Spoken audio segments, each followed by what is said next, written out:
Alright, so here we are again as we are patrolling the revenue boards within the municipality of St. James.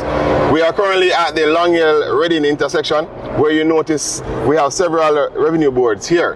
And the individual again once post a sign now on the road furniture, which is now blocking part of the safety road instructions. As you can see, stay alive, drink, and the other part of that is blocking out. Because I'm afraid with the entire sign itself, it said, stay alive, don't drink and drive, and now it's being obscured. So the individual will be served a discontinuance notice today.